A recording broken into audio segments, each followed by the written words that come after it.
Баршаңызға қайырлы күн достар, мен каналыма қош келдіңіздер. Бүгін сіздермен осындай қытырлақ қабат өте слоеный қытырлап дәмі деген өте керемет, міндетті түрде әзірлеп көріңіздер.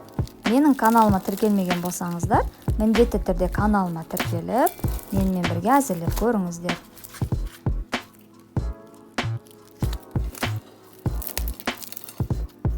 Ең алдымен жылы суымызға тұзымызды, қантымызды және дрожжымызды салып, араластырып, ұнды бірден салуға болмайды, жанынан аз-аздан салып, жұмсақ қамыр илейтін боламыз.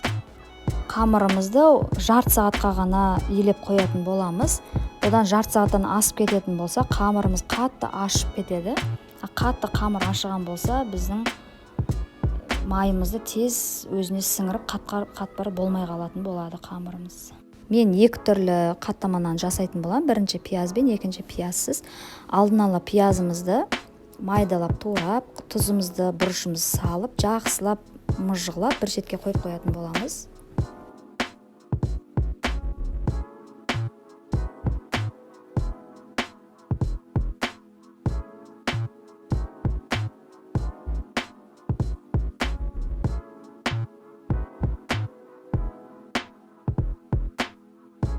Енді арасына жағатын майымызды айтайын. Осы щедро элитаның 72% майды қолданыңыздар. Бұл өте сапалы май, маргарин. Майымызды бөлме температурасында болмаса микроволновканың көмегімен ертіп алып жағамыз. Қамырдың ортасына жайғанда міндетті түрде суытып барып жағатын боламыз. Міне біздің жарты сағатымыз өтті. Қамырымыз қатты ашыған жоқ.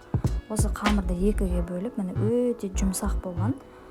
Қамырды жайғанда өте жұқа етіп жайымыз керек, сонда слоеный болып, жұмсақ болып шығатын болады қаттамамыз.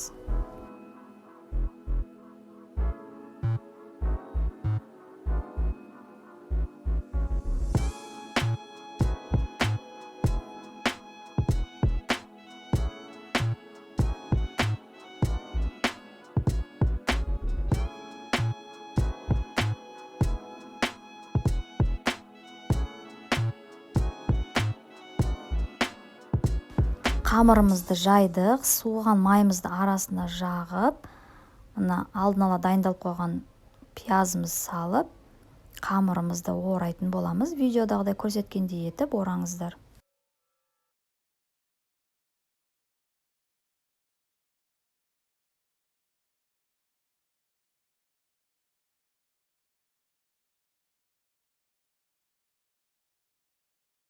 Қамырымызды осылай орап, бетін пакетпен жауып, 10 минутқа қоямыз.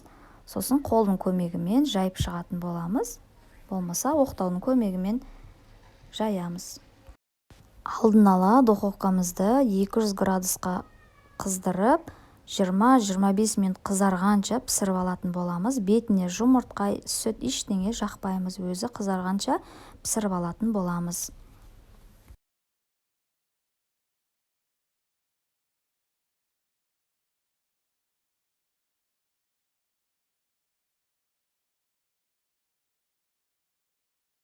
Міне мен екінші қаттамам пиязсыз дайындадым.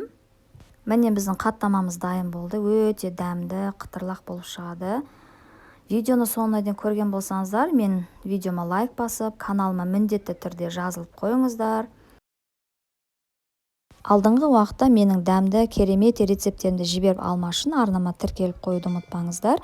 Қазақша контентті дамыту үшін өз үлестеріңізді қосып, каналыма міндетті түрде жазылып қойыңыздар. Сіздермен бірге болған бауырсақ ас болсын.